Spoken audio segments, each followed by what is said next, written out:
We're back, baby! Yo, ladies and gentlemen of pokeNERDS Inc. and all the fellow pokeNERDS of the world, we are back again for another episode of pokeNERDS Inc. It's been a little bit since we saw each other last, but we're here, we're loud, we're proud, we're yellers, we are nerds. Welcome back, everybody. Yay!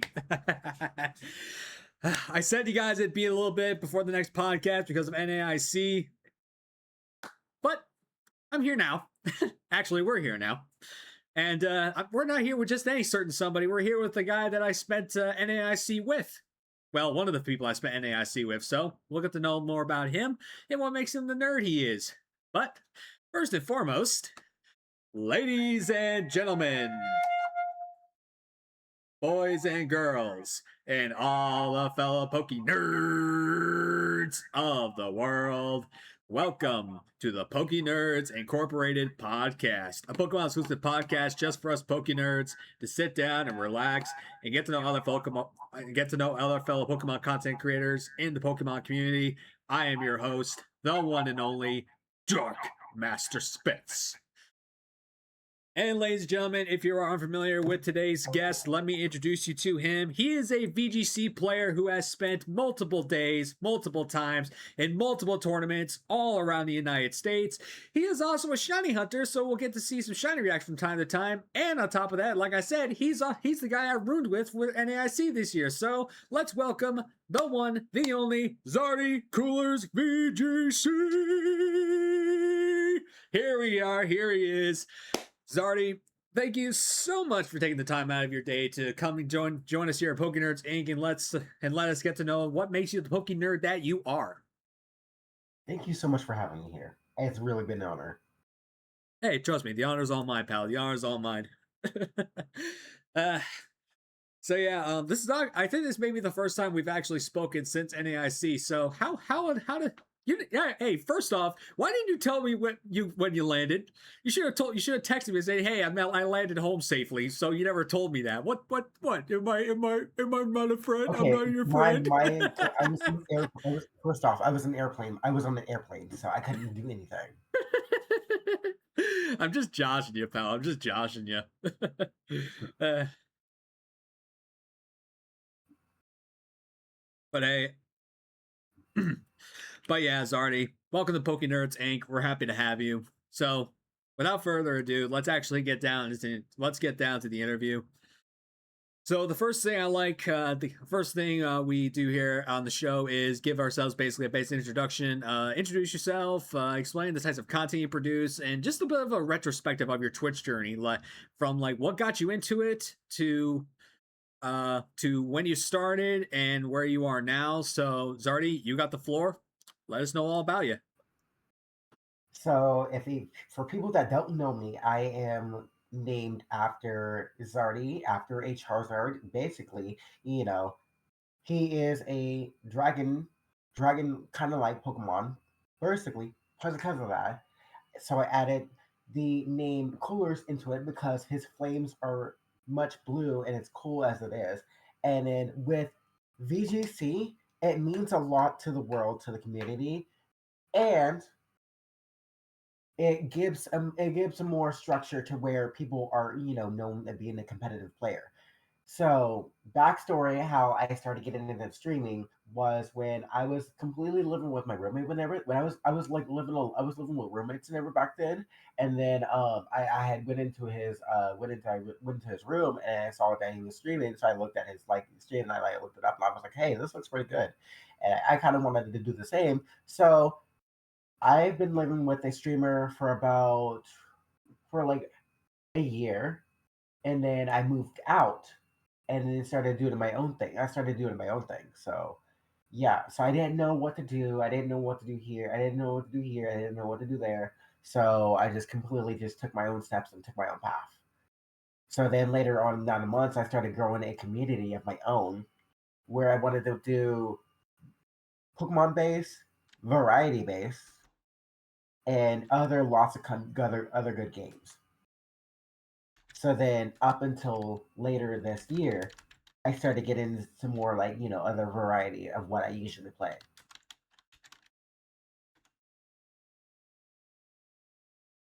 So basically, that's how everything came to down to this. When did you when exactly did you hit that live button for the first time? Like what year did you start? I think it was about I think it was about like 2018 to 2017. Hmm. On the platform longer than I thought. Yep. So you started pre-COVID, so kudos to you. Yes. Yes. You won't believe how many people I've had on the show that started during the COVID era. So me myself included. So it's nice Right. it's nice to get someone on the show who started pre that era.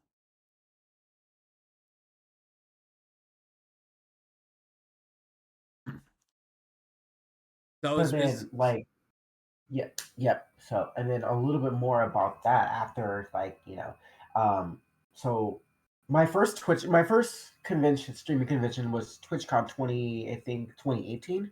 So the um, I went on a plane by myself to San Jose, and it was I met a lot of people from online from Twitch, and then they recognized who I was. So then they were like, "Well, he's completely chill. He's completely cool. I like his style. He seems cool to hang around with." That is complete. And then after, as much as the years go on, I went from like every TwitchCon from every year in a row. So this year in November, I will be there for TwitchCon San Diego. hmm, nice. I attempted to go to TwitchCon during 2024, but that's when pretty much a lot of shit hit the fan for me. So I just Right. opted out on going. So yeah, maybe one of these days you'll catch me at TwitchCon. But for now, I'll just worry about attending regionals in my local area and and NAIC and Worlds.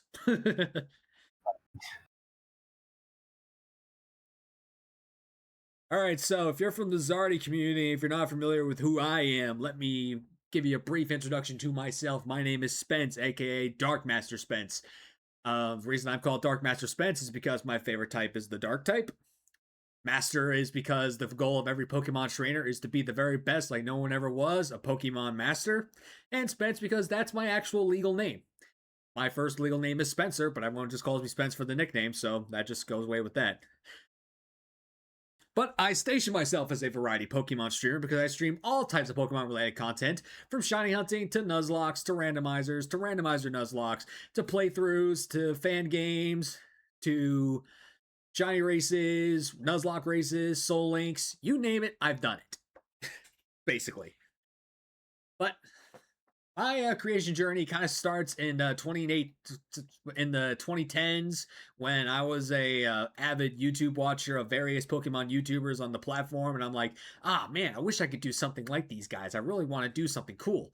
So, um, without knowing what to do about starting as a creator of sorts, I emailed MNJTV, my favorite Pokemon tuber, and I'm like, hey man, if you can give me some advice how to get started, I would really appreciate it. And also, hey, your videos are cool. You're my favorite PokeTuber, so kudos to that. And to my shock, he actually responded. So he didn't respond with much, but he did respond. So, but um, that was only, I believe that was in 2019, but I didn't start streaming until about till 2020 because that's when COVID started, and also I dumped my entire stimulus into my first startup PC, basically. uh, but yeah, humble days. Those were humble days. I started streaming on June 17th, 2020. That's when the Isle of Armor DLC released. And that's the first thing I did. Then I started shiny hunting. I took a little bit of a break because I didn't feel like my creation was going anywhere. Then I went back for about a month later when I started doing a surprise lock, which is a term for a wonder lock, in Pokemon Shield. I enjoyed doing that. Then I played the Crown Tundra. Then I got my first raid ever in December, and I'm like, man, this is I didn't know this was a thing with Twitch. Who knew? Not me. So, after my first raid, I kind of understood more about how the Twitch dynamic works. So, I finally got affiliated in about 2021, January 2021, and I haven't looked back since. That's the gist of me.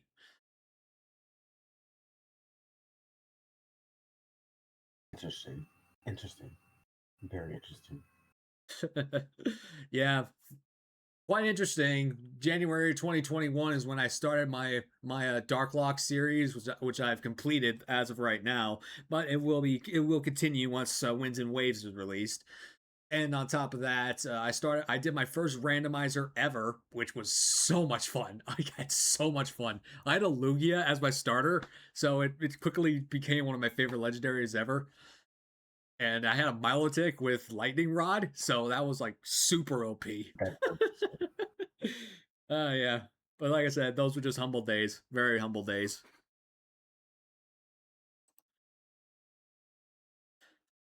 Okay, so normally I'd go and I asked about the origin of the channel name, but you pretty much gave that explanation right out of the gate. So we kind of skipped the topic.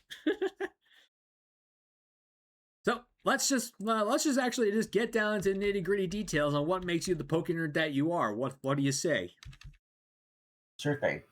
So I can guess I already know what your favorite Pokemon is. So just explain to the masses why it's your favorite. The reason why it's my favorite was because a long time ago, my first Pokemon game was Fire Red, and then when I got to the professor's lab, I was like starting out as my journey, and then it started out as I looked at all the three choices. I looked at Bulbasaur, which was like okay, well, it's a little bit okay, but then it was all right. But when I looked at Charmander, it looked adorable. It looked cool, but it had also had a flame on its tail. So I thought to myself, well, let me pick that, and I'll go with it. And then the third option I was gonna probably look at was either Squirtle, but I think it's just I mean it's not natural, but it's all right. But I think the second option I'll go with fire types, very much like attached to that. So then, as much as I go on, because even though I didn't complete Fire Red or Leaf Green, I still had a good time playing that. So when Jin when an Emerald came out, or when I got Emerald, I went with Torchic, and um I chose one of the most two of the starters that I kind of like the most is Trico, which is also a grass type, and then Torchic that's also a fire type. So and when Omega Ruby came out during release day, Omega Ruby and Alpha Sapphire came out, I went ahead and got um, I chose Blaziken. I chose Torchic as my starter, and then evolved that into a Blaziken, to where um it'll probably actually hold on no. It was Sceptile when I started that. I started Omega Ruby with Sceptile, and I just thought to myself, wait a minute, this one. I looked at the trailer and I like looked at it and like, wait. It's a grass and dragon type. That's interesting. So I started carrying on and carrying on with it, and then afterwards I beat the game. It was a little bit hard to do, but then the training didn't take that long. I just completely knocked out as much as what did anything I want. So it wasn't that good. So that's what got me into fire types, and what got me into dragon types until now. So ever since Evolution came out, dragon types has been my favorite.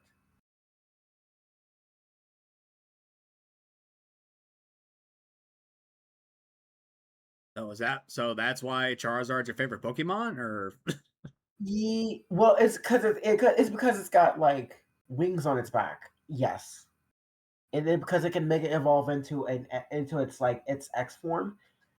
Um, during X and Y, yes, it can. That's why it's a fire and dragon type. But I love Charizard because I know how everybody is because they love Charizard because Charizard's a popular Pokemon out in this world. So that's one of the reasons why I started getting attached to that. Well, you're not the first person to say Charizard's their favorite. I mean, I've had Typhlosion Tycoon on the show, and despite the name, Charizard's his favorite. So it's a complete it's a deception. So you embrace the fact that your Charizard's your favorite, while others tend to ignore it. Yeah. Yeah. Well, I hold no secrets because my favorite Pokemon of all time is my boy Obstagoon there in the back. I was so lucky to get that poster at NAIC, man. I was so damn lucky.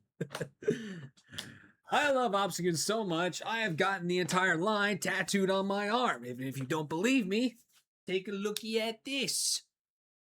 Eh? Check out those guns. So, when Sword and Shield was revealed, I was like, okay, we got new Pokemon coming, and I'm like, there's not gonna be. I don't think there's gonna be a Pokemon this time that is gonna crack into my top 10. But oh boy, I was wrong.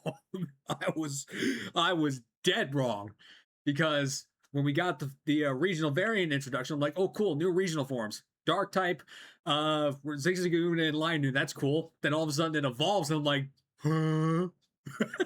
My jaw dropped when I saw this thing. It jumped into my top 10 almost instantly because of how it looked. But then I finally got to use it in Sword and Shield. I'm like, man, this thing is an abomination.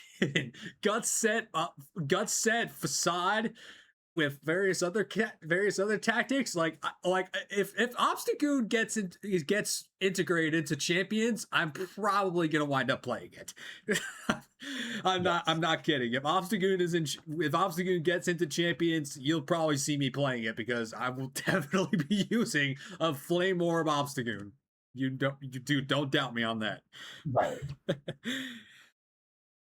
But the reason why it's become my all-time favorite is because when I started Twitch streaming, I wanted a Pokemon mascot. I wanted people to identify me based off of a Pokemon. But I didn't want to use Darkrai at the time, because Darkrai was being used by Patters as like a co-mascot, and I'm like, okay, I don't want to feel like I'm copying anybody, so I looked to see if anyone was using Obstagoon. No one was using Obstagoon. I jumped the gun. I became the Obstagoon guy. Now when people say Obstagoon, they think of me, which is one of the things that I wanted. So yeah, when people see Obstagoon, they think me.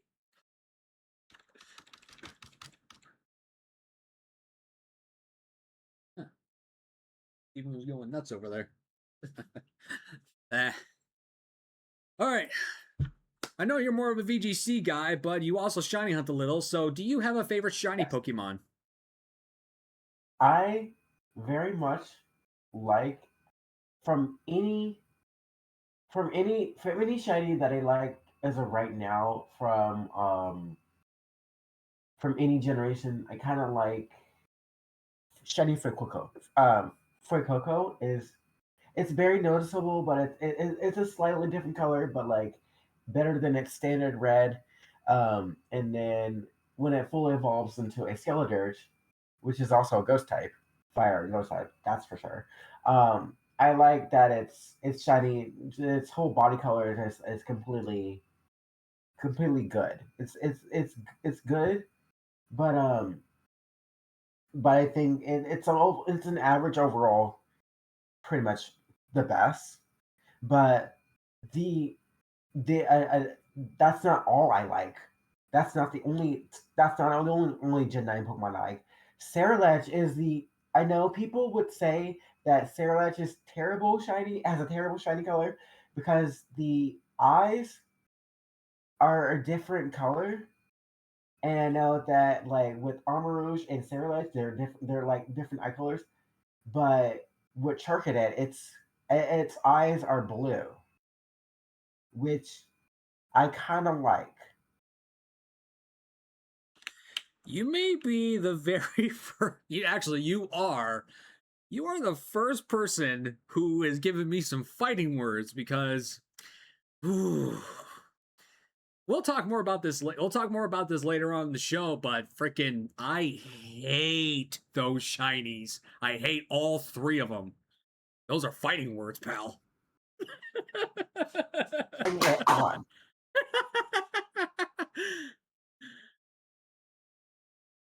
I don't care what people say. It is. I mean, it's still. Its eye colors are still good, even though that they are terrible. I don't like them. Even though I don't like them, they're still good in a decently good way. I mean, I like the Pokemon themselves, but the shiny, nah, No. nah. But yeah, those shinies don't even hold a candle to my favorite shiny of all time. I'd be the Gothfrog Greninja.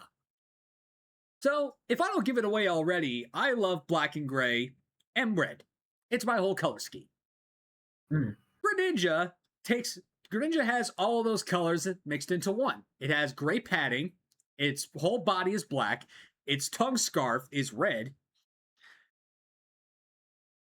So, what's a better Pokemon? I mean, come on. Yeah. Like I like shinies that make sense. Because when they have real world integration, because ninjas are mostly associated with the color black, so it makes sense for shiny Greninja to be black because it actually Right. looks like a full-fledged ninja. God, it's so cool. Speaking of Mega Greninja, I pulled the special illustration. What is that rarity called? So The special basically, illustration in this rare from Chaos type of Rising. this way, they call it special illustration rares, and then they have the hyper gold rares, and then they have the ultra rares, and then they have like the. Well, whatever. I pulled this card from Right. Chaos Rising, That and would be called an SIR. yeah, that's also called the chase Special card. illustration rare for sure. Apparently, it's also called the chase card because apparently people are wanting it. I've actually posted it for sale, and I've had multiple people message me wanting the card. So, as cool as the card is, I'm a little tempted because of the money. Now, come on, it's money. Right. Money's money. Money. But yeah, if Greninja Shiny wasn't as cool as it is, I probably would have went ahead and said that Rayquaza would be my favorite shiny because I'm a Gen 3 baby. It's my favorite legendary, and whew, I love. If I don't give it away already, I like black shinies. If I don't give it away, Right. honestly, like in dead honesty, black's the only color that I look good in. Any other colors, I'm like, ugh. Yeah. I feel disgusting. All right, so you kind of already you already went ahead and explained what your favorite type of Pokemon is, i.e., Dragon. So you're jumping the gun on topics, which is okay. But so let me get down to the nitty gritty on why I love Dark types. So I'm not gonna lie, I've had a pretty traumatic past. I've had some crazy shit happen to me. So, dark types, I feel at home with them because I can relate to them to an extent. And plus, most dark types just have awesome designs. They're also really good in battle. I have used one dark type on every playthrough team pretty much since Generation 5. So hopefully Winds and Waves gives us a brand new, a brand spanking ass, awesome new dark type so I can put on my team. Because King Gambit was cool, but they gotta up the ante with the Gen 10 dark types. They need to jump up the ante. Plus, my top 5 favorite Pokemon of all time are dark types. Obstagoon, Greninja, Darkrai, Hydreigon, Umbreon. They're all dark types. Plus most of them got banging shinies. So there's a lot to be said about dark types that I love. After all, there's a reason why I'm called Dark Master Spence. So what are you gonna do? Yeah. The same thing that goes for me, as I said before.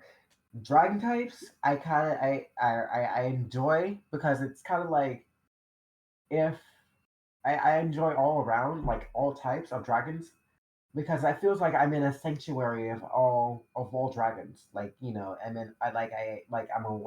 a gym leader and an elite four member. So that's what it feels like. And then with fire types as well, because it's basically dual. I like both dual types. So with fire types, it's basically the same. They're very much like they're weak to water. They're weak to ground. They're weak to they're weak to both types. And with dragon types, they're weak to ice types, fairy types, and those are the only two. Those are the only two that's actually weak to. Themselves, they're weak to themselves. And also, well, yeah, also that as well. Um, and then also, yes, as you mentioned, dragon types as well. They're also weak to themselves as well. So, um, that is why I am more of a dual type person type of guy. Yeah, fair enough. Like if I can probably pick one other type that I really really like, I probably would say, hmm, that's actually a tougher one for me to say. I don't know. I probably go with water types because I always wind up choosing either the fire or the water starter. I actually probably choose the water starter more than most. Yeah. I mean, after all, my two starters that are water type are in my top 10 favorites, so that gives it away that much. All right. So, what would you say is your favorite main series Pokemon game and your favorite spin-off game, i.e., not the main series Pokemon game? So, what would you say are your So favorites in between both main categories?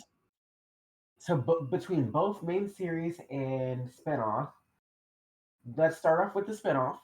Okay. I like the Pokemon Mystery Dungeon series. They are really good, but they're so fun. You get to do missions, but you get to recruit. You get to recruit Pokemon from in dungeons from each floor to floor, and then when they got a remake from Pokemon Mystery Dungeon Red Rescue Team, I think Pokemon Mystery Dungeon DX. Rescue Team DX, you was able to recruit shinies, but here's the catch to that. If you knock out a shiny, it won't ever come back. But here's the thing. If you if you save in front of it, you can retry to recruit it again. You can try it to knock you can try to knock it out and try to have a friend bow next to it and you can recruit it. So, but for the main series game, I kind of like um Scarlet and Violet. They introduced shiny sandwiches where you can just get any shiny within like 30 minutes. And that basically gives you a lot of time just to search around for anything. Charm, they had Charm, which is normal in every game. Um, and then they had Terra raids where you can actually farm for charm for not for charms, but you can farm for shards. So like anytime there's a Terra raid event, they'll give out extra like they'll give out twice as more versus the Terra charm that you usually get within the DLC of the uh of the I think it was like the I can't remember what it was, but it was like the first part of the DLC. Teal It was the Mask? first part, not the second part. Yeah, the Indigo Mask. It was the Indigo Mask where you like Teal where Mask. once you get every Kitakami decks filled up, you get the Terra Shard. You get the Terra Shard charm, and that actually feels like your Terra Shards very much whenever you defeat a Terra raid down. That is what I liked the most. All the other games I did not like.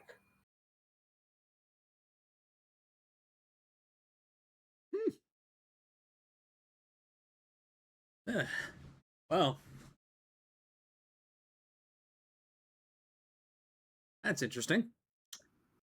Can't wait to figure out what your least favorite is. What least favorite game is? But My least no, favorite one that I do not right now, not. not right now, not right now, not right now, Oh, hold on. I not did right not. now, Hold off. Hold off. not right now. That's later. I'm just saying, if you say Sorry. you don't like all other Pokemon games, like I gotta find. I can't wait to figure out which ones you don't like the least. You don't like the most. Right. But overall, I gotta say my favorite Pokemon game is Black 2 and White 2 because, like Gen 5, in my opinion, are the best written storyline games of any Pokemon game on the main series. Just the main series. They have such a great story. Um, uh, like the story feels like it's super mature. Like it feels like it's really mature for, what would for what kids are supposed to be playing these days. So Hmm. so a little bit of tidbit. Gen 5 got a lot of hate because it was technically a soft reboot for the series. So as the years have gone on, the game's popularity has gone up because people understood the games more. They understood what message they were trying to get across. So I guess you say the games aged like wine.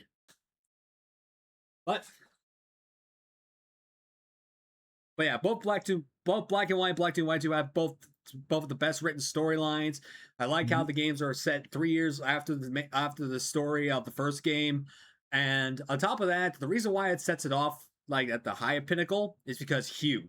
Hugh, in my opinion, is the best rival of any main series Pokemon game because this is not a I want to be the best trainer in the world plot. This is a revenge plot because he's in it for revenge. And I love a revenge story. I love revenge. Gladian is like more of an edge lord over more like some sort of like revenge plot. So I kind of Yeah. like the revenge plot more over Gladian. So every time he battles you, he's testing you to see if you're strong enough for his cause, and it's just like it just mixes so well with the story of the game, and it's just like, oh man, it's so good. I'm actually doing a DTQ in Black and White 2 right now, but I've been on and off doing it for a couple of years because I'm still stuck in the freaking sewers. I don't know. I don't know. But in terms of the main series Pokemon, no, in terms of the spin-off games, I love XD Gale of Darkness. I love it. Shadow Lugia is so iconic. It's so cool. The fact that you can steal other people's Pokemon is also so cool. Almost my whole team was Pokemon that I snatched away. But I just also love the whole battling aesthetic of it. Like I didn't play Coliseum, so when I encountered Disco Stew or Minor Mirror B or whatever his name is, when I first saw him, I'm like, oh my god, this guy is such a ridiculous fit. And I forgot he was a thing, and I just fell over in my chair laughing because I just couldn't not get over what this guy looks like. uh, Plus, it had some of the weirdest animations of all time. Like, for example, there's a when Electrode faints in the game, it has eyeballs literally popping out of those tiny little dots that are supposed to be Right. its eyes. I found that so freaking funny. The game is funny. The game is cool. The game is weird. The game is awesome. The game is like is top notch. Like you would have to give me like Shadows of Almia is a close second to XD, but whew, XD. I can't wait. I would love to play it again, legitimately. Hopefully, I get the opportunity to someday. Yeah. All right, so from love to hate, Zardy. So, what would you say is your least favorite Pokemon of all time? Least favorite Pokemon that I do not like of all time, and it has been such a grudge that I just don't like that it's weak. That it only knows one move, and it is just completely terrible. It's Magikarp. Like, give it more moves. I do not care.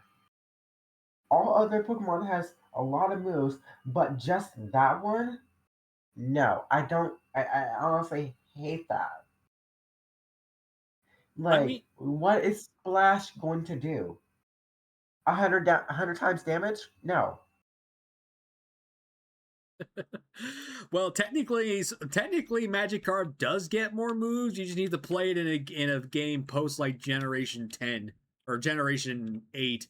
I think it at some point it gets Hydro Pump in Generation 8. But see, when it was in started, when it was the first started out as a Gen 1, I just didn't under. I just like, what? No, it doesn't. It only gets that move. Like, why? It didn't even get moves later until like later in the later down the timeline of the games. My second favorite one I don't like is, God. What is another one? Because there's Magikarp, there's Feebas, there's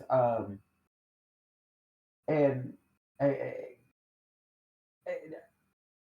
Beldum just gets takedown. Just like, honestly, just all it does is it gets takedown for like most of the time until it evolves into Metang, and then it goes all the way from Metagross.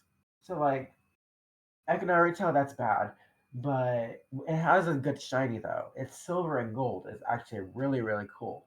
I really like that. Those are my top threes that I don't like.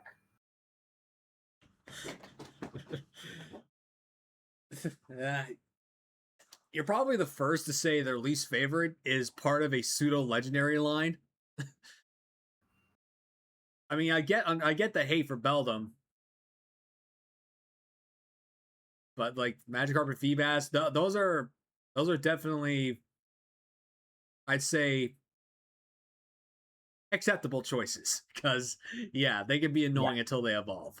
But later games make them easier to evolve, so I guess it's I don't know. But yeah, I can understand. My least favorite, I had the unprivileged meeting in the Pokemon Center at NAIC. Why did I have to see Alolan Persian plushies in the freaking Pokemon Center at NAIC? There wasn't a single plush for Obstagoon, but yet that thing gets a plush. Why? Why? Out of all the 1,025 or 1,020 some Pokemon there are in this universe, how come you had to put the one Pokemon I hate in the freaking Pokemon Center?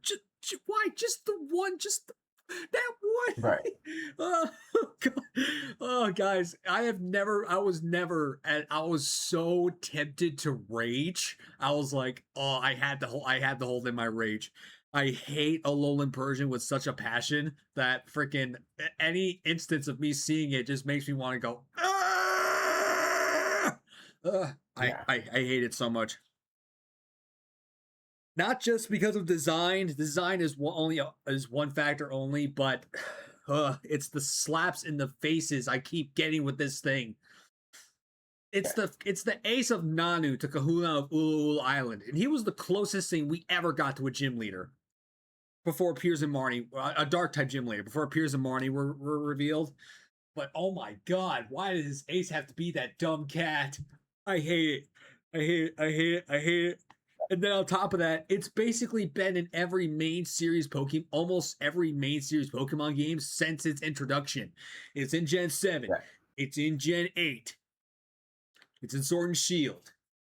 It's not BDSP, thank God. It's not Legends Arceus, thank God. It's in Scarlet and Violet. It's in the DLCs. It's in Legends ZA. Why?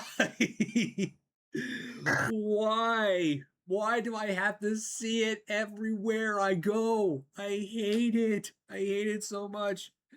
Uh, I got such disdain for this thing. It's unreal. It's so bad. But before I keep going on and on why I hate it, what is your least favorite shiny Pokemon of all time? I'm interested to see what you got. The least favorite shiny that I do not like is Oddish because Oddish. it just yeah, I don't. I mean, it's a good shiny, but I don't know. There's kind of like a lot, and there's got to be one. Either there's it's just no, I don't just think so. I think it's just that because it doesn't make sense. It's already like it's leaves. It's the leaves on it. Like the leaves on its head. It's already green. So why make it another? Why make it? It's like a brighter like a brighter green, and then its face turns green as well. So it's like it goes from a purple to a green. What's the difference? It's still it's different. Its head is still the same. So like why?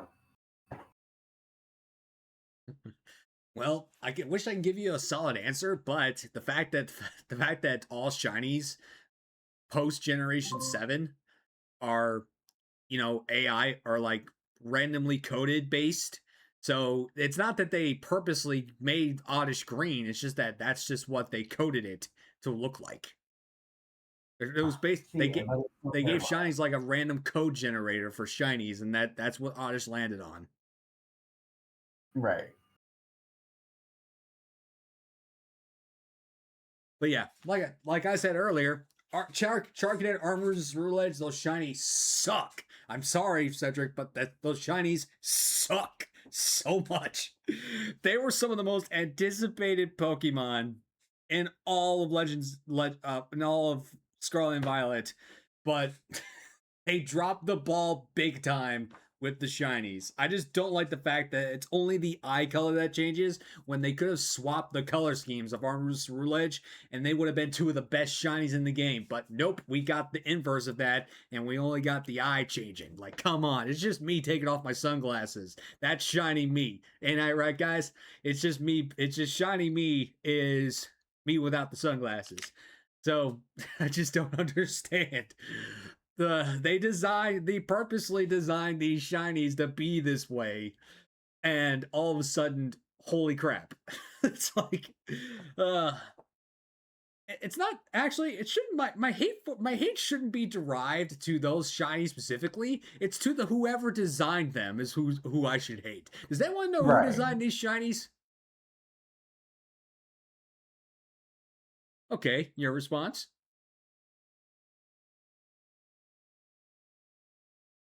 Response, I don't know who did, but whoever did the work was just completely terrible. Just completely lazy. Very lazy. Like, is that all you had one job? You had an entire month from when that game was about to come out, and you wasted a whole day. What were you doing? Spending time with family, or just like doing other stuff, going anywhere else? Like you had one job to finish that project and then bring it back to work, back to the Pokemon Company, and say, "Here's my design for the new Ceruledge, Charcadet, and Armorous line." You had one job and you messed it up. People will always continue to bash on it.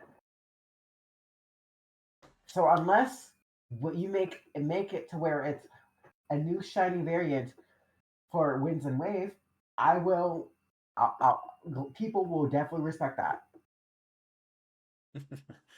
Yeah, they definitely need to up the ante on the shinies for Legend ZA because I mean for Winds and Waves because they definitely had a lot of misses in Scarlet and Violet, so they need to give us some bomb shinies this coming generation Right. because yeah, we didn't get spoiled We did not get spoiled. We need to get spoiled this time.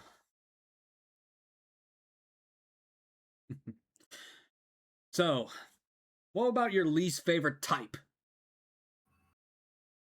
I honestly hate,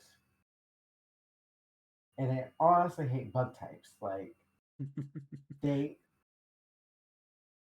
they scare they look so horrendous, very horrendous. Like the one I completely hate the most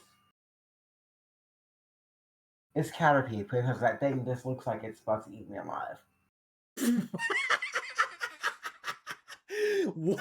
Eat you alive?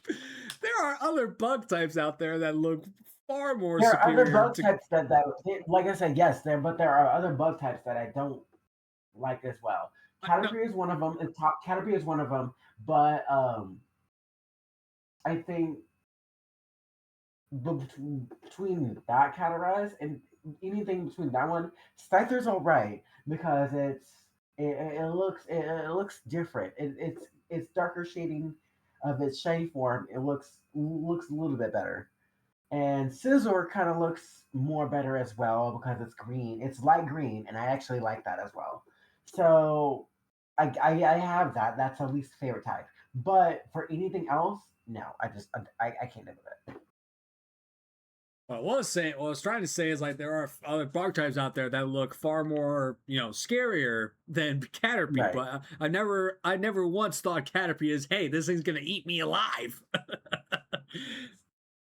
It could use its webs to just like it could use its webs to just like string shot me up and just string tie me up. I'm like, wait, what? No, I don't need that. I do not need all this. Break me out. Please let me go. Please let me go.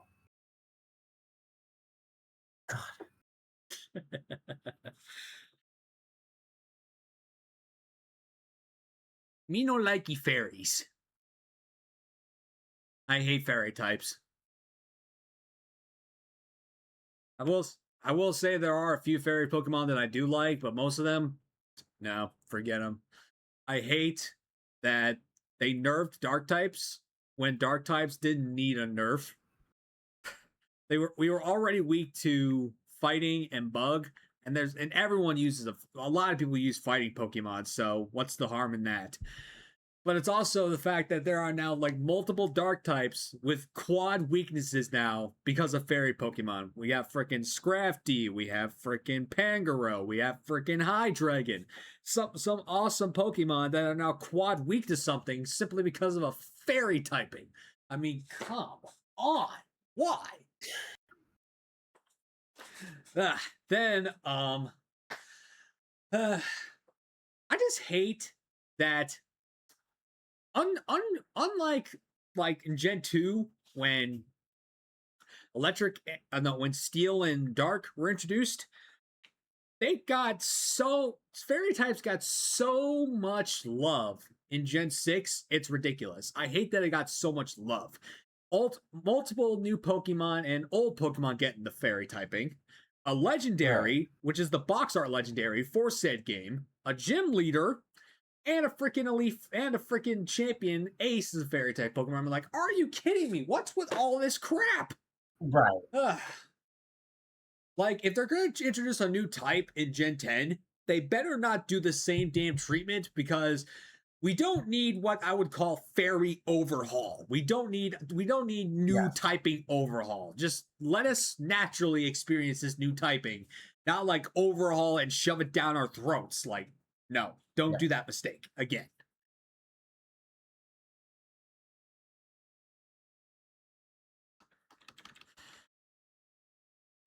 All right, so you said you don't like most other Pokemon games, so what Pokemon game do you like the least? And this includes the main series and the spin off games. There's no in between line. You The one know, Pokemon game you hate more than any other.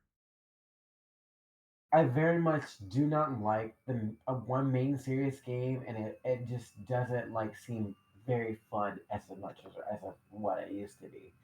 Um, my least favorite main series game I'm going to have to go with uh probably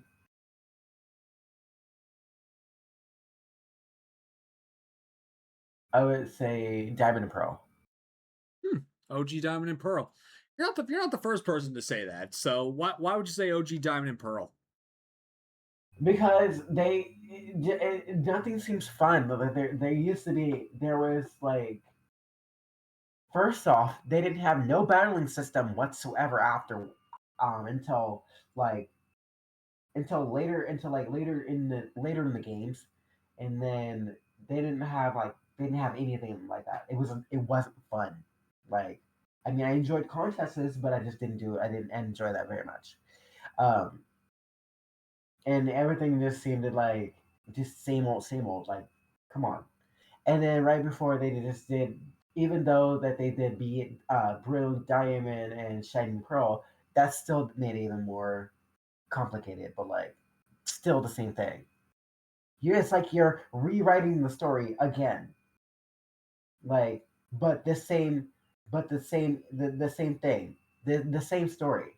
Like you're making it out of nothing. Like once I knew that people were just like speculating for a Diamond and Pearl remake, I told myself that wasn't going to happen, and then after wait a minute after like a few years or after a few months later they just did.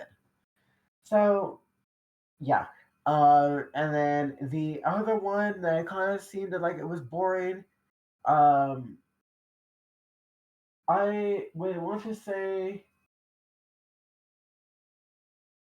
Pokemon Shuffle just didn't make any didn't make it boring. It was just completely boring as hell. I mean, all you're just doing is just you're doing puzzles, but you get the certain amount of turns of what you're doing these things in certain amount of turns. Like, is that really it, or is there more to the game itself? I mean, I know it kind of died out, but we finally got something. We finally got something again. It's getting revived, so that's fine. But those between those games, those are my least favorites. I never played Shuffle, so I honestly can't share the hate. But my overall least favorite game was is X and Y, hands down. Like, don't get me wrong, there's some Pokemon I like from Generation 6, but the games themselves, no. It was the first generation where hand holding really started to really take effect, and it just it just ruined the experience for me because I'm used to grinding a lot, and now with the Yeah, EXP share being turned on and off, it makes it easier. um Megas kind of broke the dynamic of the game because why introduce a new battle mechanic for the game, but don't actually integrate it to anybody besides a few major characters. Like, there's only a few times in the games you're actually battling a Mega Evolved Pokemon. Like, if you're gonna base a game off Mega Evolution, integrate Mega Evolution into the game. Like, ZA did a wondrous job with that. ZA redeemed that factor for X and Y.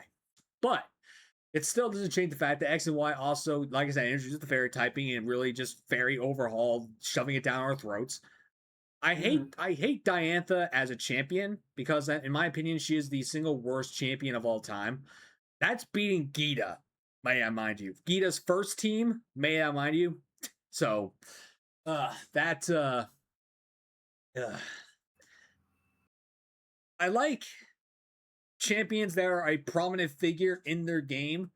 Diantha, you only talk to her like 5 times, and that's it throughout the entire game. If you don't go back and challenge her again, which is actually basically the only thing you can do post game is challenge her over and over and over and over and over and over again. There's yeah, nothing to do. There's like no post game to X and Y. It was ridiculous. Like, actually make a post game for this game. Like, why not actually make a decent post game? All you had is freaking Mewtwo, Zygarde, one of the legendary birds, the Battle Mason, the Battle Chateau. That's it. That's all you got. There's nothing of worth value to me in that post game. like I said, ZA fixed a few things I had beef with X and Y, but they didn't fix everything. So there's that. All right, so move on to dig deep into your memory bank and let me know, what is your very first ever experience with Pokemon? Like, first time you ever experienced the Pokemon franchise? With that question, to answer that, I I started collecting, like I first started getting into Pokemon when I was in school, when I was in elementary school, and then I started like looking at like I started collecting cards when I was when I was younger at a young age, when I was like either like the fifth or third grade, and these kids had cards, had a binder, and then so I was like, wait, these are sick cards. Like, where did you get these? And they said, well, we've had them for a long time, and we always bring it to school with us. And I'd be like, well, hopefully, I just completely like I went on and went on about it, and then years later, I wanted to get into the video games. I wanted to get into the cards, and I felt like, okay, maybe I can do both. So that's when I was living together with family, and then my mother got me a 3DS with. I think my mother got me a. I think it was something like that. Like got me a gaming console system. I was like, oh, my first one, and I got X and Y, but it looked like it wasn't from her. So it came from Santa himself. I was like, wait, how did he know? How did he know I wanted that? So I looked at the game and I was like, oh, this is very surprising. So years on later, I've been playing Pokemon ever since I was younger.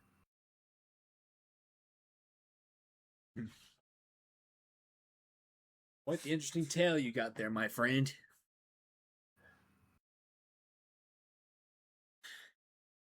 Yeah. When I was a kid, my first experience with the franchise was watching a 3H VHS cassette of the Pokemon anime. It was uh it was first three episodes of all right, before we move on, we got a question from Chad. I've already Right. answered this question numerous times now, so I'm not going to answer it again. So, if you could live in any town in Pokemon, what town would you like to live in? I would love to live in any town that I would love to live in. I would love to live in Dewford Town. Why Dewford? Because there's a fighting type gym leader near the nearby, and then there's a cave, and then you get to see the whole entire ocean, and um, you can basically just do. It's basically saying it's a small town, like with nothing to do.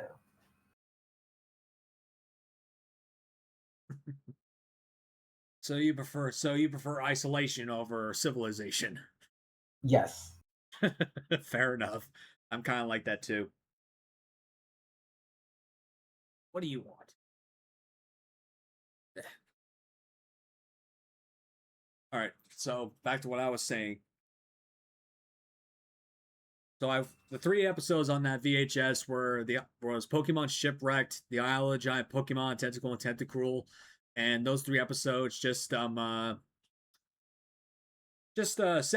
me on the course that was my entire life going forward when it came to Pokemon. After watching the VHS, I watched more of the anime. Um, I started looking at and getting my hands on some cards, enjoying that. Still never learned how to play the game, but even now, I barely know how to play the game. So, um, then a few years down the line, I actually got my hands on my very first Pokemon game ever, Pokemon Sapphire. I started playing that for the first time. Then a few years down the road, I actually owned a Pokemon game, Pokemon Leaf Green, and a Pokemon SP, Game Boy X, Game Boy Advance SP. So yeah, that was a lot of fun back in the day.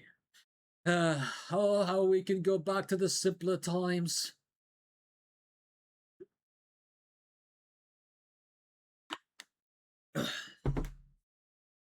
All right, so the next segment of the show is what I like to call the emote elaboration. So post some of your Pokemon themed emotes in the chat if you can, and give us a little bit of backstory as to why they're a thing So and whatnot. if I had to look at my okay, where do I post my emails at? Like in the Just post them in chat. all right, I'll just have to do I have to pull three more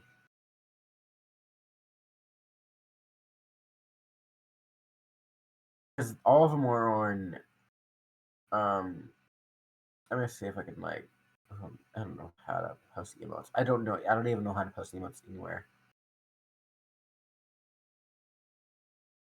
Like Let's see if I could.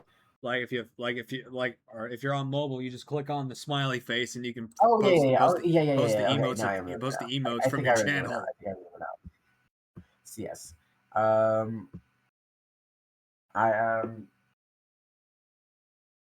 I I think yeah, I think I am on mobile. I could do it from there, and I just like there's a few that I kind of like. There's quite a few that I like. Um, Are they your emotes or someone else's? yeah, they're mine. They're mine. They're mine. I got them commissioned. So, this one kind of looks funnier because it looks it may look like it will say you are completely banned, but it will say that you are banned. But when I do this, um, that is my favorite. That is my newest favorite that I like so far. Tinka Tongue ban.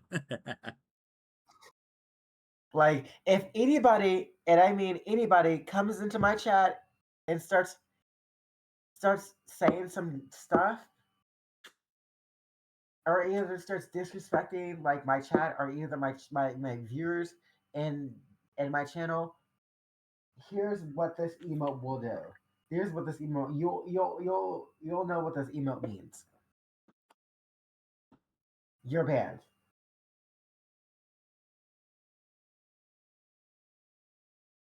Like I have a hammer, I'm ready to use it. All right. Any other ones you want to share? Yep. I have another one. I have a third one that I like. I have another one I actually like. It is another. It's a cool one that I have. It is. What is this one? This one I. This one I was like. This one kind of like poses. I know. People are gonna be saying like, "Wait, why is that holding the gun?" It's because I got inspired with that to um where someone had a gun emote, and I was like, wait, if I point this at someone for the funs and for the shits and giggles, they'll be like, wait, I'm not afraid of that gun. I'm not afraid of a gun. I'm not afraid of a Charmander with a gun holding that. Like, what is that gonna do? Put a bullet in my head? No. I mean, yes, but is it supposed to be threatening? Yes. No, it's not. Like it says, put your hands in the air. And waving like you just don't care. Right. And this one, I kind of I like that one.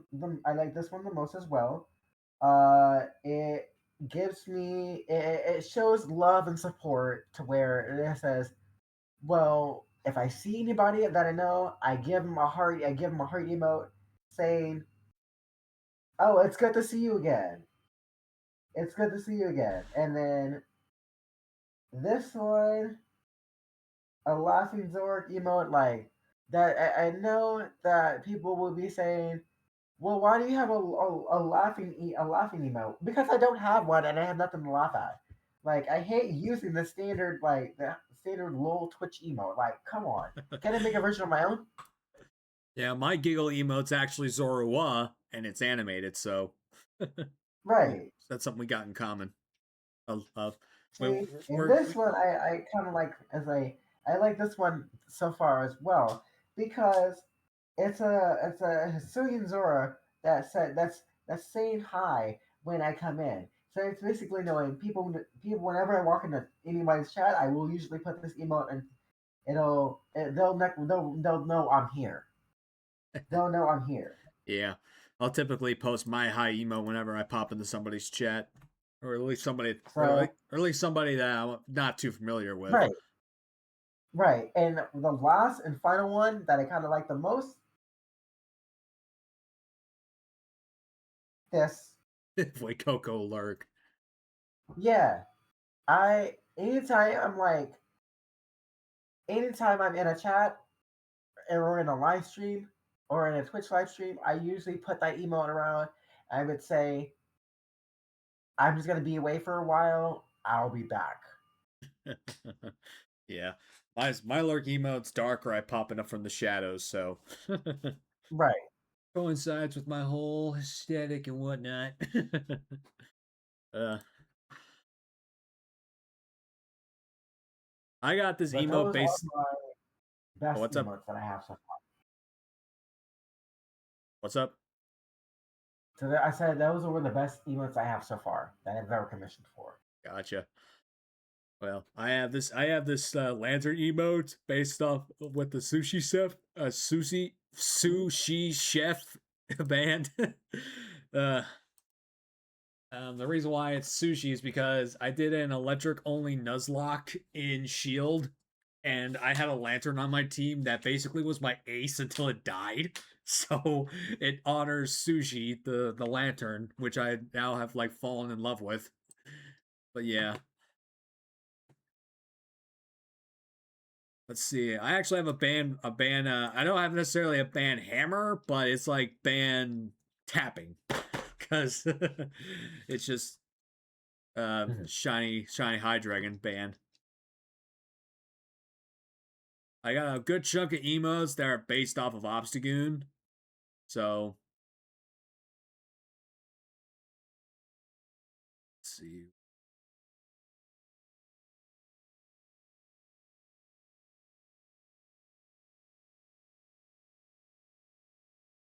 Yeah, those are just to name a few. Then I have my love. I have my love emo, which is basically Galarian Zigzagoon biting on a heart. So I find that very cute and adorable. Mhm. My shiny luck emote is actually Regidrago, which would be like, hey, I mean, what Regidrago? Why was you're a dark type trainer? Why is your shiny luck emo Right. Regidrago? For those of you that don't know, Regidrago was my very first on-screen shiny, so that pays homage to my boy.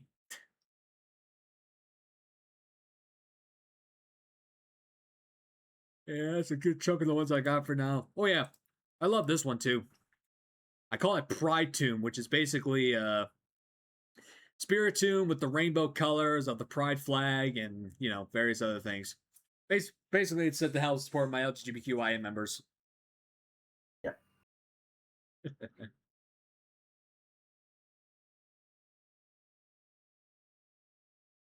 All right. Do you have any Pokemon hot takes? Takes. Let's see. There's a hot take on any. I mean, does it? Let's see. Hot takes as in characters and then Pokemon themselves. Yes. Ash is one of them because even though there's he's been on he's been it's been like years and years and years on since his first journey came out um as a trainer and very much as very much a strategized person. So when he started like getting into, since he didn't know what he was doing in battles, he kept like getting like he kept running out of options on what to do, and then later on he kept visualizing his strategies. So it's like th- that, and then he started doing this and doing that, and then from I think they were from what the X and Y's the series, he went up against a rock type gym leader, and I just thought that climbing rocks while using a Pikachu to jump on rocks higher and higher to like go sky high was just incredible. That seems very strategized out to land a hit. And then when he was at a psychic gem for double battles, he had Grenin. I think he had Frogadier, he had Talonflame, and I think one of those. I think I, I believe one of those two. Um, he had Pikachu try to at least time the future sight to know when it might be coming. So basically, Pikachu started wagging his tail to like knowing when the countdown might come down. So and then that's when Ash had the point to where he had a moment to strike in. So I thought that was interesting. And then when he was facing Alon versus his Mega Charizard X, um, he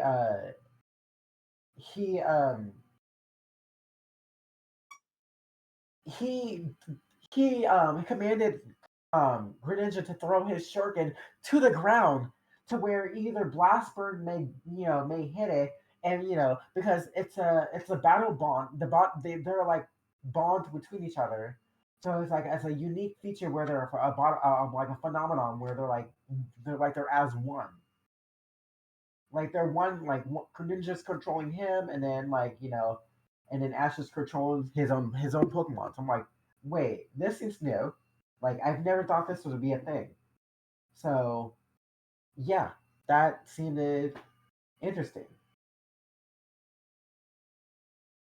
So what's the hot But that's take? my intake. But for the Pokemon wise, um, Reshiram and Zekrom, I think those are kind of like what black and white.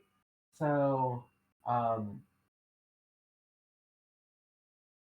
they're both dragon types, so they're both like dual dragon types. So it's like I mean one's fire, one's electric. So that's like one its tail is like a generator, and then it's like it goes up in the air, and then it like creates a storm, like lightning storms. Okay, that seems cool.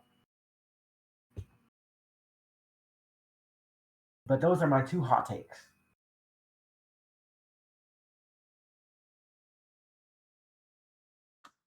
I kind of got lost in the information on the first one. Like, what exactly is the point of the first hot take?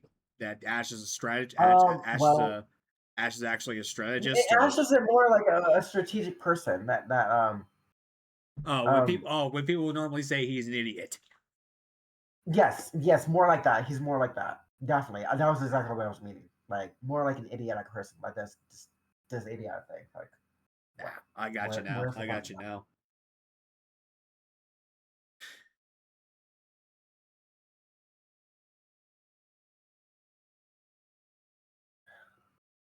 All right, so let's go to the shared experiences category. So this is where those clips that I asked for you earlier come into play.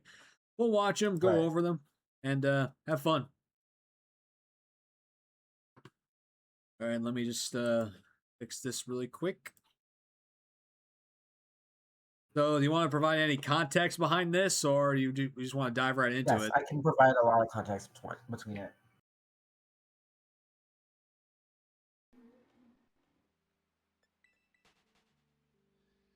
Gotta respect my commitment, though. Are you serious? Quit moving. cycle cut. So yes,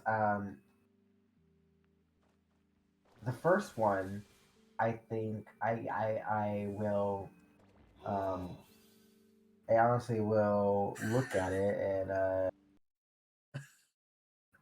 so yeah, Oh I God, think that was painful. yes, I can. I definitely can definitely give you more context about that part.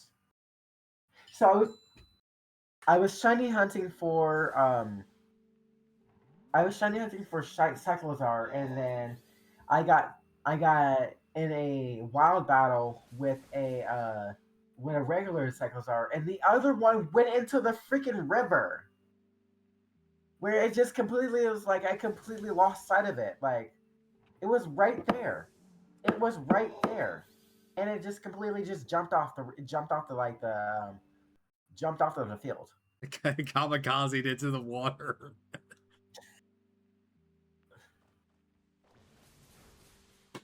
Ugh, that is painful.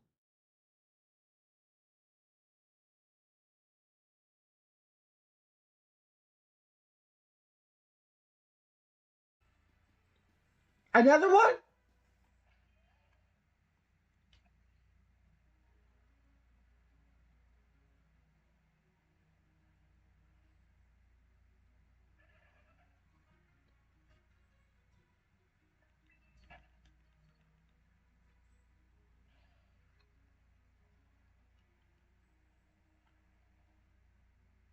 No, get your tail back here. Get your tail back here. What exactly were Yes, because that one that's okay. So for the second clip, that yes, it went underwater where I wanted to get it, but it started running away. Like that weasel knew that it was going to get caught one way or another. So I thought to myself, okay, maybe maybe I should kill it. Maybe I shouldn't. But then there was because the first I caught the first one, and then the second one started running away. So the second shiny one started running away. So I was like, oh, you know what? Get back over here because you're not running away from me this time. Well, I'm glad you got it.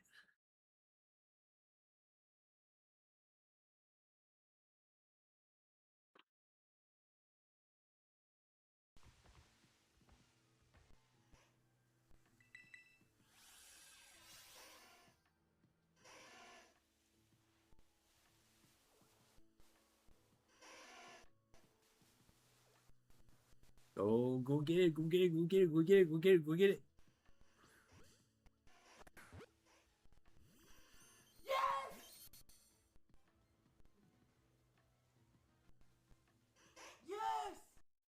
So happy to get that little boy. Yeah. So for the third clip, I also was doing synchro machine through through um through like Pokemon itself. So I was just trying because it was my birthday that night, and then I couldn't find any. And I mean, yet to this day, I am still looking for a birthday mark. The So Destiny mark. yes, I am still looking for the birthday chosen destiny mark. So I I did not get it. I checked the stats. I checked the mark area, and it didn't have any of it. So I'm like, you know what? I'll just keep it as it is until I can actually find one. Yeah, I see. I during my first playthrough of Scarlet, I I used King Gambit on my team, but I didn't realize this, but it actually had a mark, and lo and behold, it was the Destiny mark because I started playing the game on my birthday because that's the day it released. So I'm like, oh shit, I've I had a Destiny marked King Gambit this whole time. So what the crap? Yeah, I will never be able to get one. It's Yep. hard. You'll get one. You'll get one. You'll get one. Trust me. If I could get one, you can get one. All right, so my clips.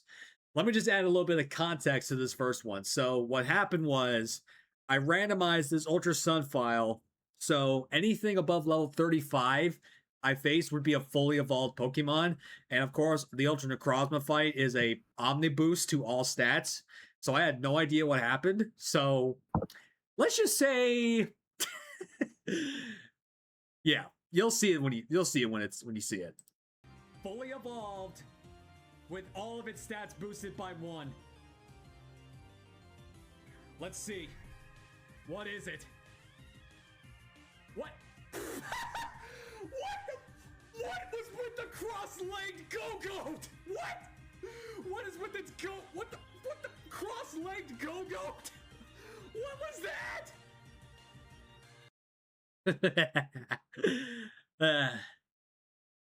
Yeah. So yeah, the Go-Goat literally had like how the Pokemon is animated, like it'll have some wonky ass animations because it won't look natural. So freaking this goat is God. Like this freaking goat is like the Dalai Lama just meditating in the air while it's about to kill me. Which, fun fact, it did kill something on my team. It killed my Genesect with a freaking fusion flare. Wait, what? Oh no. Yeah, the freaking everything in that game had a fire move, and every time I brought out Genesect, it almost died.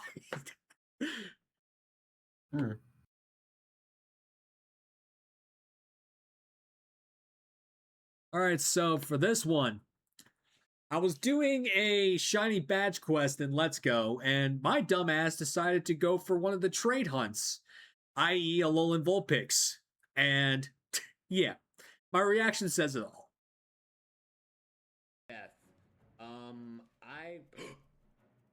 No! Oh my god, guys! Yeah!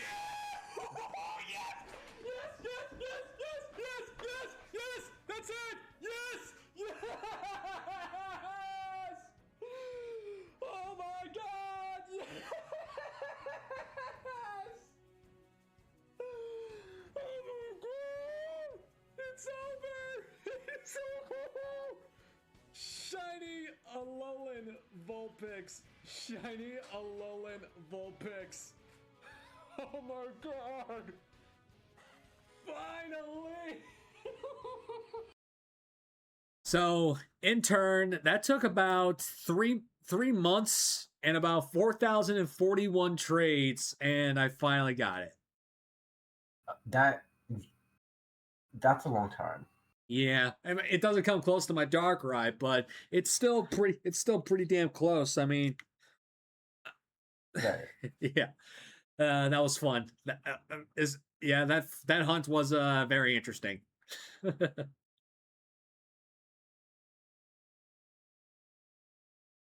All right, so this one is from PLZA. Of course, you could shiny hunt Latios in those games, so I went ahead and went for it. So.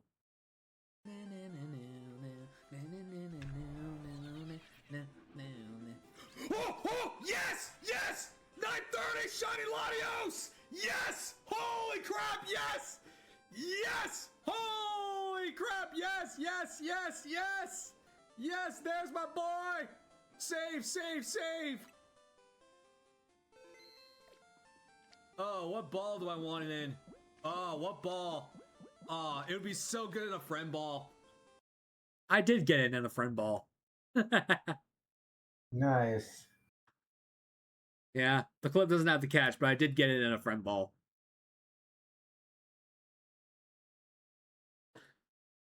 All right, so I know you have some experiences based off Pokemon, so off the top of your head, do you know how many VGC tournaments you have competed in over the years? I have competed in several tournaments.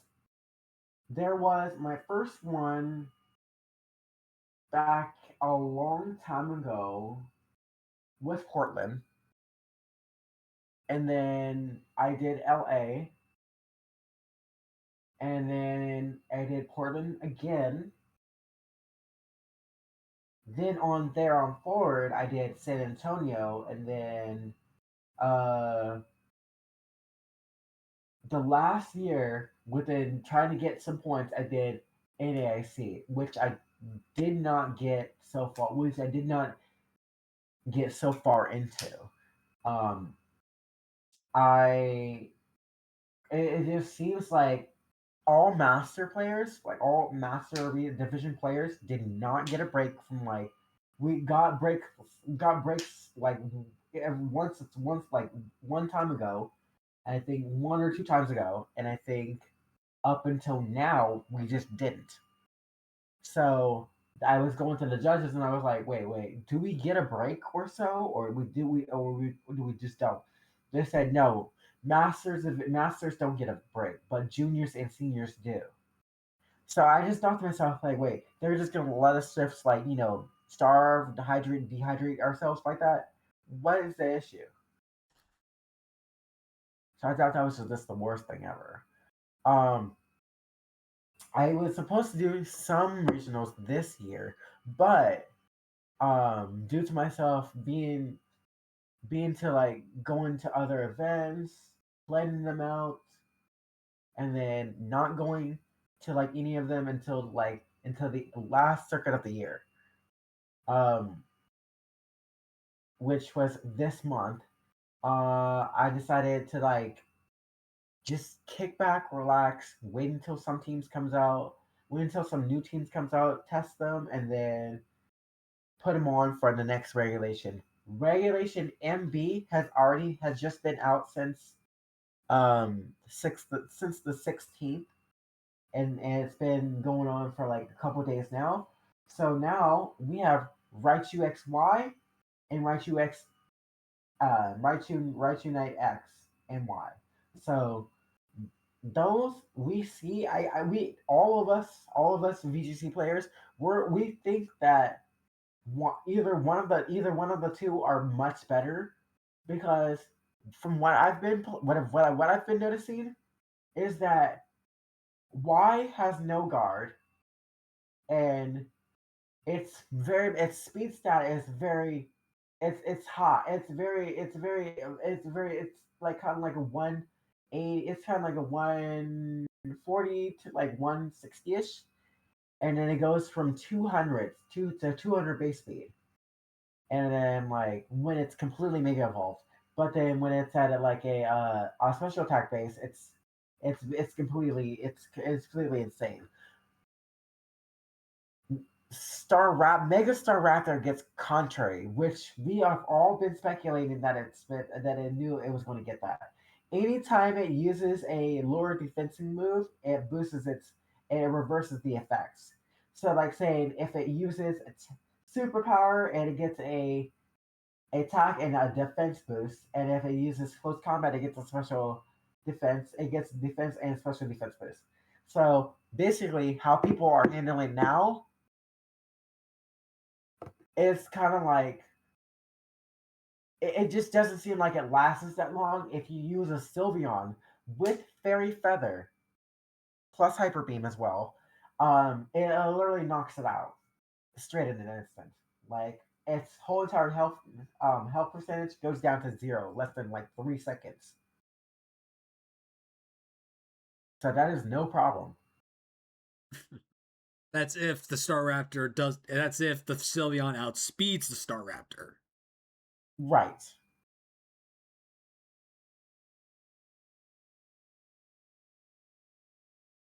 And that is basically what my hot take is. Um, Mega Electros. I have not seen what it does yet, but I'm still testing that out. Mega Pyroar, I'm going to test that out as soon as I get the Mega Stone for it and see how good it is.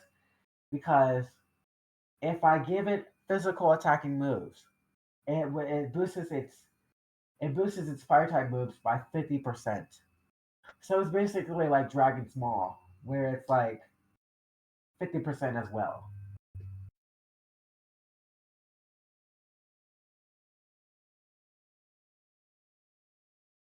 But that's basically how everything is.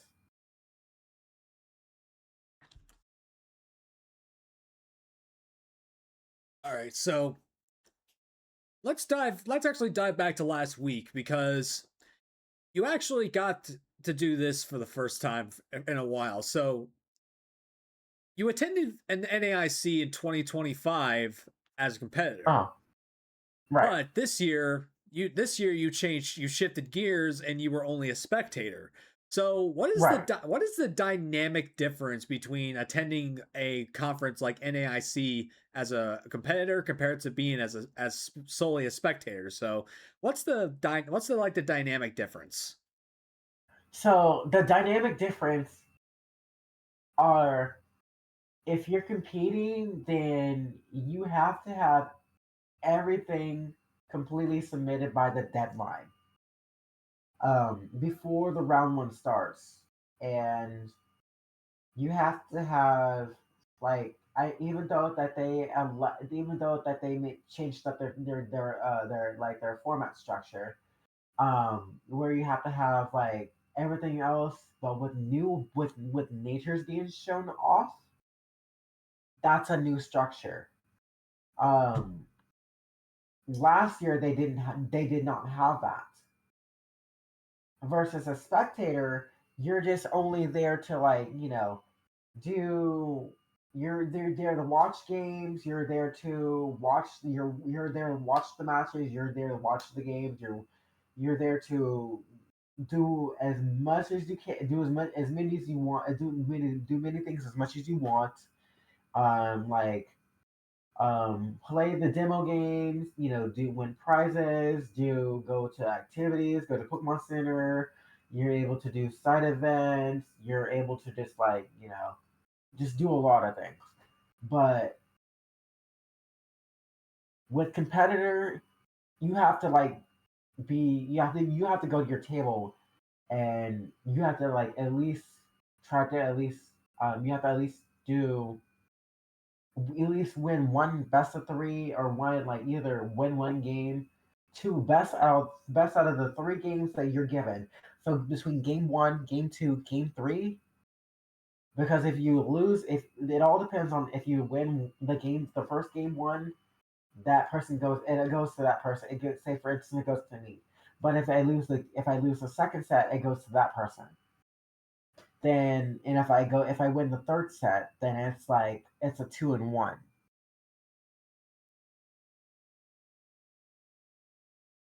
So, um, you do earn points from either regionals, locals, and then ICs, and the cash payout is about two, I think, 2,000 to like $3,000 for every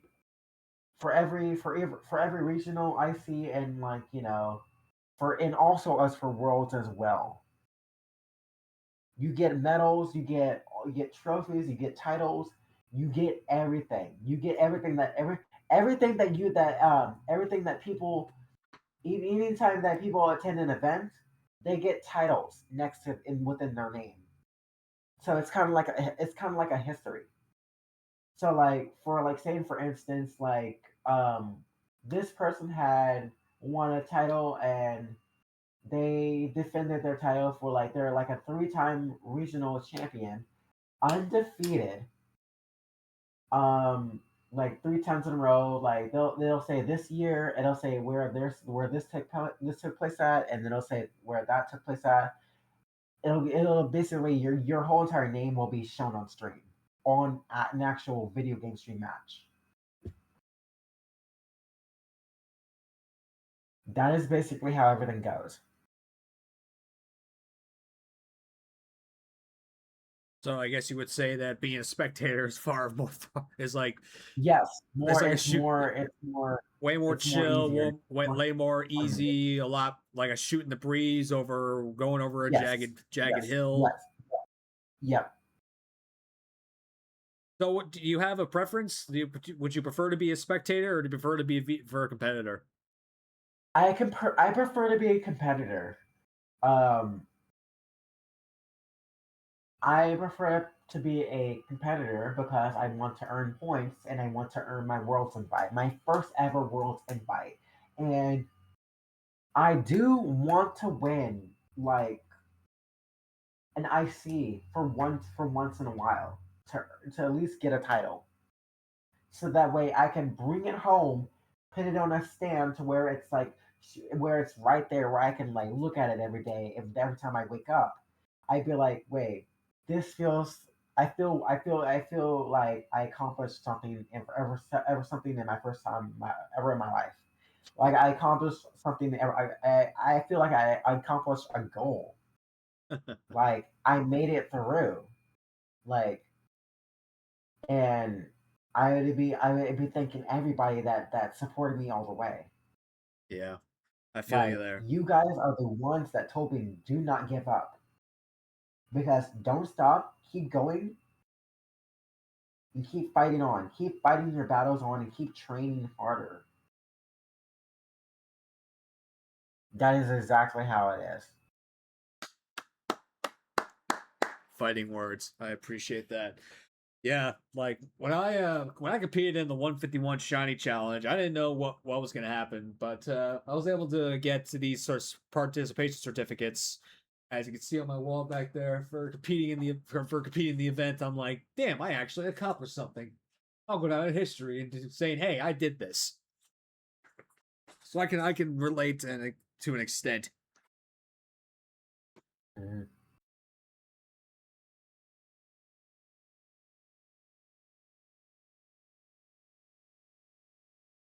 So typically, the last section of the show would be to talk about more recent Pokemon news, but there really hasn't been much news as of late. But I guess with a Exactly. game, update, we now know that Pokopia is getting an expansion pass. The first part is you going into Cerulean City underwater.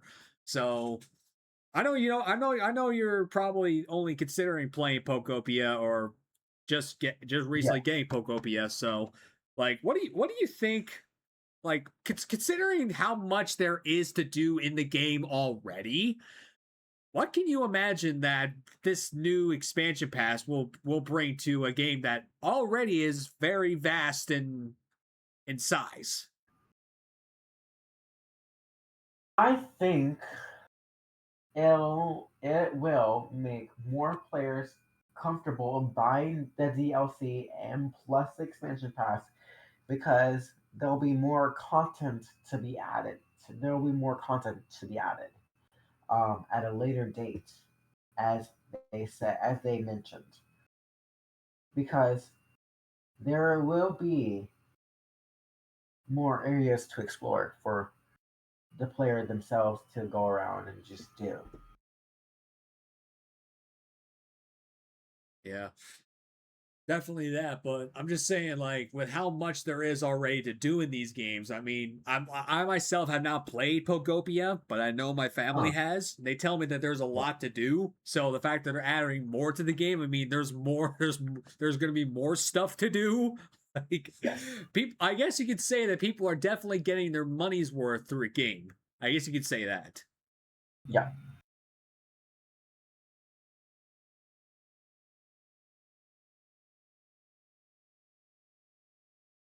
But we did kind of talk briefly about the fact that the new batch of megas getting introduced into champions, with Star Raptor getting contrary Yes. and whatnot. So yeah, that's good. Like I'm gonna see Star Raptor being a major player in the next upcoming rounds of VGC. But Electros, that's definitely gonna be interesting because this thing is now gonna be immune to not only ground again, but also it's also going to be immune to entry hazards, and then it also basically gets beast boost on top of that. So it gets three unique abilities in one. Nope, immune to ground, immune to entry hazards, and it basically gets beast boost. So Right. this may be one of the most busted abilities in all of Pokemon, but uh, it has to be set up just right in order for it to work, in my opinion. Because you have to Yes. because you'd have to face somebody who's actually focusing on entry hazards for it to actually work. But if nobody's using entry hazards, that ability kind of goes out the window. So now you're just worrying about that immuneness, that ground immunity, and then beast boost. So can you see Electros being a major player, or do you think people are just going to swing over to just running Staraptor from now on, or at least for a while? I really, really think that I have the best guess on my of what I think so far. I think people are going to be less using Electros to more using Staraptor because that thing's got contrary. Because it reverses the effects. So there's going to be a lot of teams running around with There's going to be a lot of Staraptor teams running around with a lot of crazy stuff. Yeah, if a Pokemon can set up Charm first turn to give Staraptor a +2 in attack, and then in close combats, I've already seen bits and pieces on it on Twitter about how people are running Staraptor, and it's just like it's really, really interesting. It's really interesting. But hey, I'm not saying it's bad. I'm not saying it's bad. Staraptor's a good Pokemon, but its Mega's even better. Well, now its Mega's made even better. But I feel like Mega Malamar should have gotten a better ability because, or should I say, a unique ability, because when a Mega Malamar falls into the same category as Greninja. When it Mega evolves, it gets an ability that it already normally can get. Like Greninja's normal ability is Torrent, but its hidden ability is Protein. But then when it Mega evolves, its ability is Protein again. So Malamar, when it Mega evolves, it still gets Contrary. So I'm thinking, like, why doesn't Mega, since Malamar is like the mainstay Pokemon for Contrary, why not give it a unique like a double Contrary? Like, let it run with an ability that like doubles the, like, it's like simple and Contrary. Like, give it a simple plus Contrary ability. But no, we just got simple, just basic Contrary. So yeah, that's just my hot take on it. That Malamar should have gotten a unique ability that combines simple and Contrary, where it doubled the stat changes but reversed the effects. So if it used Superpower, it would have gotten a double attack and defense boost. Right.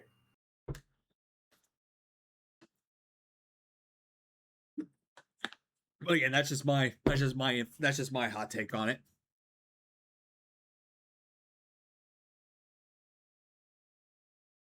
So yes, I think that honestly, in my opinion, I haven't seen any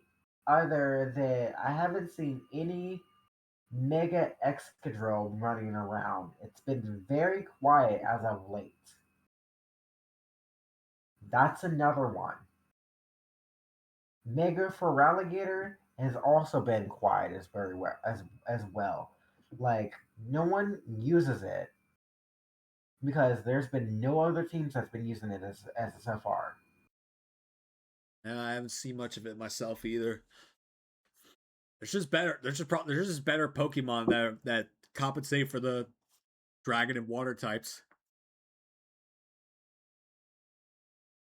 Yeah, because Excadrill can, I think, do the same thing to where it's like, do the same thing as as something that's like, if a Pokemon protects itself, then it will break through.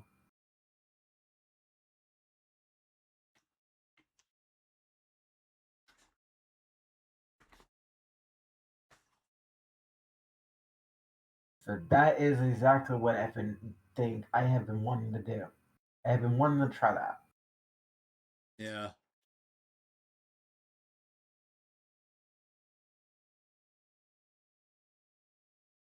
But speaking of stuff you wanted to do, Yes. This will be the last talking point of the show. Do you have any future plans or goals you would like to achieve either by the end of the year or possibly going into next year? So what's the store? What does Zardy Coolers have in store for us in the coming future? Well, I want to be able to get back to streaming more. So that way I can make as much content as possible, so I can make as much live streams as possible to where people can enjoy. Um, with Twitch themselves, I'm working as very much hard as I can to become a Twitch partner. Very much of a Twitch partner, but it will take years and dedications to do all of that.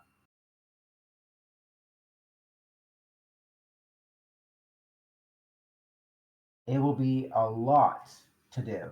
The next year, when I want to do is I want to attend an event, a VGC event. I want to work on getting past tomorrow's day and making it towards top cut, advancing to the finals where I may know what I'm doing and what I may not know what I'm doing, win a champion title of my own because I know that I get very, very, very emotional when if I win a set. I would literally just be spreading in tears like this just happened. Like a big good reaction. I would set my headphones down and I would set my headphones down. I would set them down gently and just celebrate with joyness and just being able to just like express how I am.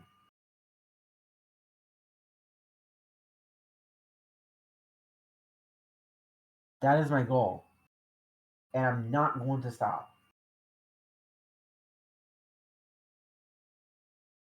Don't stop believing in yourself, man. That's the best advice I can give you. No, I'm not going to stop. I'm going to keep going.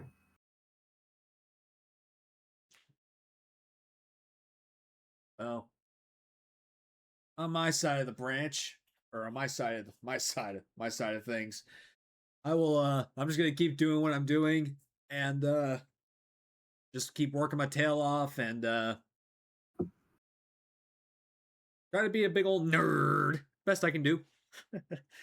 But in terms of Right. future, but in terms of like future plans, I have this run I'm gonna do. I'm gonna see if I can become the strongest Team Magma Grunt ever and defeat a Pokemon game with the Team Magma team. I was thinking about doing it in Emerald, so I gotta get that off the ground first. But I gotta finish up this Nuzlocke that I'm doing.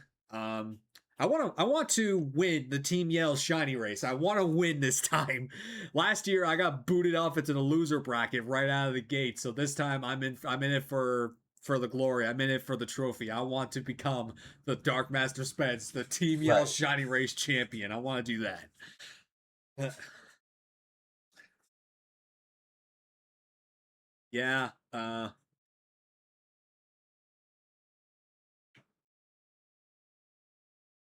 and one thing I also want to do is that I want to finish up I want to do this thing where I got my card collage up here.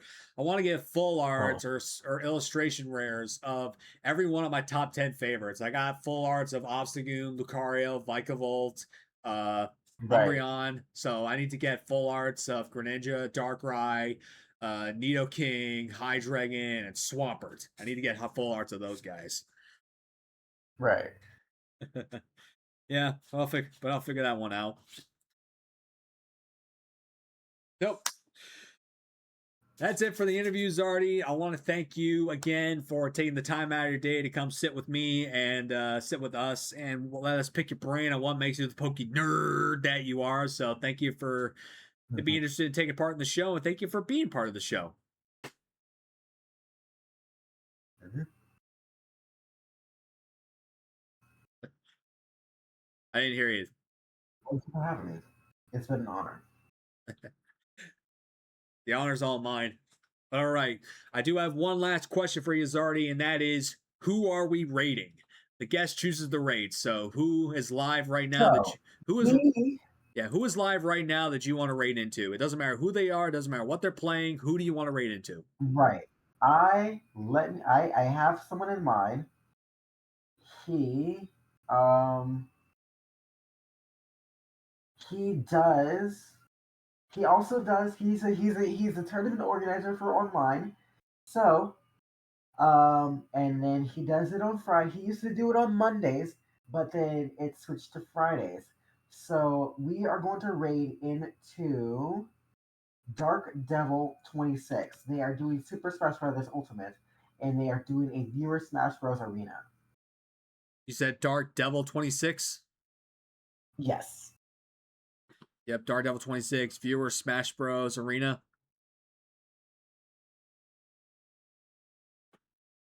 Okay, Dark Devil 26 Correct. it is.